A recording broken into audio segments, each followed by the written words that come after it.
औज़ुबिल्लाहिमिनश्शैतानिर्रजीम बिस्मिल्लाहिर्रहमानिर्रहीम अल्हम्दुलिल्लाहि रब्बिल आलमीन वस्सलातु वस्सलामु अला सय्यिदिल अंबियाइ वल मुरसलीन व खातमिन नबिय्यीन व अला आलिहि व अस्हाबिहि अजमईन। अम्मा बाद। प्यारा दोस्तों, अॼु तव्हांखे हिकु अजीब व ग़रीब सहाबा किराम जी ॻाल्हि ॿुधायां थो। ही उनवान आहे इस्लाम पाक जी हक़ानियत ऐं हज़रत हुज़ैफ़ा अल यमानी ऐं हज़रत जाबिर रज़ी अल्लाह ताला अन्हुमा जे जिस्मनि मुबारकनि जी मुंतक़िली। सालनि गुज़रण खां पोइ बि हक़ीक़ी मुसलमान ईमानदारनि जा जिस्म मुबारक क़ब्रनि में सही सलामत हुजनि ऐं कंहिं बि सबबु उन्हनि जूं क़ब्रूं खुलनि ऐं ख़ुदा जी ख़ल्क़ पंहिंजे अखियुनि सां ॾिसे त संदनि जिस्मनि खे ज़मीन ज़रे बराबर बि नुक़सान न पहुचायो आहे ऐं न का ख़राबी पैदा थी आहे, बल्कि उन्हनि जे जिस्मनि मां ख़ुशबू जो अचणु हिन ॻाल्हि जी अटल गवाही आहे। इस्लाम पाक हक़ आहे। ही वाक़ियो ग़ालिबन 20 ज़ुल्हज 1351 हिजरी में पेश आयो। वाक़ियो हिन रीत आहे जो हिकु राति शाह इराक़ सहाबी रसूल हज़रत हुज़ैफ़ा अल यमानी रज़ी अल्लाह अन्हु जे ख़्वाब में ज़ियारत कई। हज़रत हुज़ैफ़ा अल यमानी हुज़ूर अलैहिस्सलातु वस्सलाम जा मशहूर राज़दार सहाबी आहिनि। हदीस पाक में अचे थो त हज़रत हुज़ैफ़ा रज़ी अल्लाह ताला अन्हु उन्हनि राज़नि खां वाक़िफ़ आहिनि जंहिंजी ॿिए कंहिंखे बि ख़बर न आहे। बुख़ारी शरीफ़। पाण शाह इराक़ खे ख़्वाब में फ़रमायाऊं त मुंहिंजी मज़ार में पाणी ऐं हज़रत जाबिर रज़ी अल्लाह ताला अन्हु जी मज़ार मुबारक में सिम अचणु शुरू कयो आहे। उन करे असां ॿिन्ही खे मौजूदा हंध खां खणाए दरिया दजला खां थोरे पंध ते दफ़न कयो वञे। बादशाही कमनि में घणी मसरूफ़ियत सबबि शाह इराक़ खां ॾींहं जो इहो ख़्वाब याने हुकुम ख़्याल मां निकिरी वियो। ॿी राति वरी हुकुम थियो, मगर वरी बि खेनि विसरी वियो। टीं राति हज़रत हुज़ैफ़ा अल यमानी रज़ी अल्लाह ताला अन्हु वरी साॻियो हुकुम इराक़ जे मुफ़्ती आज़म खे फ़रमायो ऐं इहो बि चयो त पोयनि 2 रातियुनि खां लगातार असां बादशाह खे हुकुम फ़रमायो आहे, मगर उहो घणी मसरूफ़ियत सबबु विसारे थो छॾे। हाणे अव्हां बादशाह जो तवजह हिन तरफ़ छिकायो त जल्द खां जल्द असांखे मौजूदा क़ब्रनि खां मुंतक़िल करण जो बंदोबस्तु करे। तव्हांजो मुफ़्ती आज़म इराक़ वज़ीर आज़म नूरी सईद पाशा खे पाण सां वठी वञी बादशाह सां मुलाक़ात कई। मुलाक़ात करे पंहिंजो ख़्वाब ॿुधायो। शाह इराक़ चयो तव्हां इन्ही सिलसिले में फ़तवा जारी करियो। मुफ़्ती आज़म सहाबा किराम जूं मज़ारूं खोलण ऐं उन्हनि जे जिस्मनि मुबारकनि खे ॿिए हंधि मुंतक़िल करण जी फ़तवा ॾेई छॾी। इहा फ़तवा ऐं शाह इराक़ जो फ़रमान अख़बारनि में छापियो वियो, जंहिंसां पूरे आलम इस्लाम में जोश ऐं जज़्बो पखिड़िजी वियो। राइटर ऐं ॿियनि ख़बरू एजेंसियुनि उन ख़बर खे सॼी दुनिया में मशहूरु करे छॾियो। पूरी दुनिया मां उन अजीब व ग़रीब ऐं हैरत अंगेज़ मंज़र मुबारक खे ॾिसण लाइ शरीक थियण जा ख़त शाह इराक़ वटि पहुचणु शुरू थी विया। उन वलवला अंगेज़ ऐं जज़्बे ऐं मुहबत सां लबरेज़ सूरत हाल खे नज़र में रखंदे इराक़ शरीफ़ जी हुकूमत ख़ासि तौर ते कस्टम ऐं रुपए जूं समूरियूं पाबंदियूं ख़तमु करे छॾियूं। एसिताईं जो पासपोर्ट जी क़ैद बि बाक़ी न छॾी ऐं इश्क व मुहबत सहाबा किराम जो खुलियो खुलायो इज़हार कयो। तव्हांजो मदाइन मुबारक जो नंढड़ो ॻोठड़ो उन्हनि 10 ॾींहंनि जे अंदरि आलम इस्लाम जे ख़ुशनसीब दीवाननि ऐं मस्ताननि मुश्ताक़नि आशिक़नि ऐं उरियाननि जे बेअंत पाबो सां पलटजणु लॻो। मदाइन मुबारक जा समूरा घर महबूबी महिमाननि सां भरपूर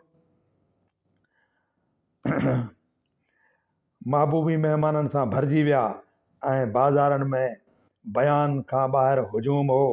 ख़ुशनसीब तुर्की ऐं मिस्र खां उन्हीअ दिल नवाज़ ऐं रूह परवर मौक़े ते ख़ासि तौर ते सरकारी वफ़द आया। मुस्तफ़ा कमाल ऐं जमहूरिया तुर्की जे नुमाइंदगी वज़ीर मुख़्तियार कई। मिस्री वफ़द बे आलमनि ऐं वज़ीरनि खां सवाइ साबिक़ शाह फ़ारूक वाली मिस्र बतौर रईस वफ़द शिरकत कई। मतिलब त उन्हनि 10 ॾींहंनि में जन जन ख़ुशबख़्तनि जे नसीब में असाब रसूल जी ज़ियारत लिखियल हुई से सभु पहुची चुका। ईअं खणी चइजे त सिकायलनि जो समुंड छोलियूं हणियूं रहियो हो, जन में हर मुल्क, हर मज़हब, हर फ़िरक़े ऐं हर अक़ीदे जा माण्हू शामिल हुआ। आख़िरकार उहो ॾींहुं बि अची वियो जंहिंजी सिक ऐं आरज़ू में दीवाना दुनिया जी कुंड कुड़छ मां वलरनि जी सूरत में अची गॾु थिया हुआ। भलारे सूमर जे ॾींहुं 12 वॻे खां पोइ लखें माण्हुनि जी मौजूदगी में संदनि क़ब्रनि मुबारकनि खे खोलियो वियो। मालूम थियो त मज़ारनि मुबारकनि में सिम अची चुकी हुई। सभिनी सफ़ीरनि, इराक़ शरीफ़ जी पार्लियामेंट जे समूरनि मेंबरनि ऐं शाह इराक़ जी मौजूदगी में पहिरियां ई हज़रत हुज़ैफ़ा अल यमानी रज़ी अल्लाह अन्हो जे जिस्म मुबारक खे वॾे अदब ऐं एहतराम ऐं प्यार ऐं एहतियात सां क्रेन जे ज़रिए ज़मीन खां हिन तरह मथे खयो वियो जो संदन जिस्म मुबारक क्रेन ते नसब थियल स्ट्रक्चर ते पाणे अची वियो। पोइ स्ट्रक्चर खे क्रेन खां जुदा करे शाह इराक़, मुफ्ती आज़म इराक़, वज़ीर मुख़्तार तुर्की ऐं शहज़ादा फ़ारूक वली अहद मिस्र कुल्हो ॾिनो ऐं वॾे एहतराम सां शीशे जे ठहियल पेती मुबारक में रखियो वियो ऐं अहिड़ी तरह हज़रत जाबिर रज़ी अल्लाह अन्हो जे जिस्म मुबारक खे पिणु मज़ार मुबारक मां ॿाहिरि आंदो वियो ऐं शफ़ाफ़ शीशे जी पेती में रखियो वियो। उन वक़्तु अकुल ऐं ॾाहप जे पैमाननि जी हद न रही। अल्लाह करीम जल जलालहू जे शान तां क़ुर्बान वञिजे जो ॿिन्ही सचे रसूल जे सचे असहाबनि ऐं अल्लाह करीम जे दोस्तनि जा जिस्म मुबारक, उन्हनि जो कफ़न मुबारक ऐं संदन सुहारियुनि मुबारकनि जा वार मुबारक मुकमल तरह सां सही सलामत ऐं ताज़ा तवाना हुआ ऐं खाउन ख़ुशबू महकी रही हुई। संदन जिस्मनि मुबारकनि ऐं पुरनूर चेहरनि मुबारकनि खे ॾिसी इहो अंदाज़ो यकीन सां थी रहियो हो त खेनि रहलत फरमाए के 2-3 कलाक मस थिया आहिनि। सुभान अल्लाह व बिहम्दिही सुभान अल्लाह अल अज़ीम। सभ खां अजीब ॻाल्हि त ही हुई जो संदन अखियूं खुलियल हुयूं, जन में अजीब चमक ऐं रोशनी बखी रही हुई। केतिरनि घुरियो थिए त संदन अखियुनि में अखियूं मिलाए ॾिसूं, मगर संदन नूरानी चमक जे साम्हूं उन्हनि जूं अखियूं बीह न सकियूं ऐं वॾा वॾा ॾाहा डॉक्टर इहो मंज़र मुबारक ॾिसी दंग रहिजी विया। हूं त केतिरा ई इस्लाम पाक जी हक़ानियत खे ॾिसी संदन आगोश में दाख़िल थिया, मगर हिकु बैनुल अक़वामी शोहरत जो मालिक माहिर चश्म जर्मन डॉक्टर जेको समूरे नूरानी नज़ारे खे वॾी दिलचस्पी सां ॾिसी रहियो हो, सो ॾिसंदो ई रहिजी वियो ऐं उन मंज़र पाक खां एतिरो मुतासिर ऐं बेअख्तियार थियो जो अॻिते वधी मुफ्ती आज़म खे ई चवंदे त मज़हब इस्लाम जी हक़ानियत जो हिननि असहाबनि सगोरनि जी बुज़ुर्गी ऐं वक़ार ऐं बुलंदी खे ॾिसण खां पोइ ॿियो कहिड़ो सबूत थी सघे थो। अल्हम्दुलिल्लाह कलमो पढ़ी मुसलमान थियो। सुभान अल्लाह व बिहम्दिही सुभान अल्लाह अल अज़ीम। आख़िर इराक़ी फ़ौज बाक़ाइदा सलामी पेश कई।